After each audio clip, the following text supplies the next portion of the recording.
Scan this. Sovi is here. Let's level up. Java code analysis can be super fast if you spot the pattern. We need to find which conditions result in absolutely nothing being printed today.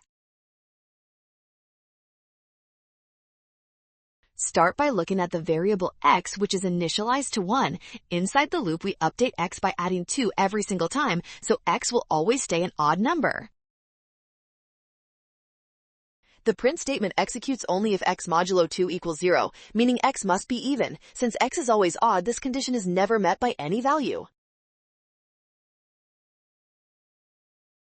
Because the print statement never runs, the chosen condition does not matter. All 3 options result in no output, making E the correct choice. Well done! Scan the code. You can learn better with Sovi. Avoid rush and watch signs. Trust given information and check steps carefully.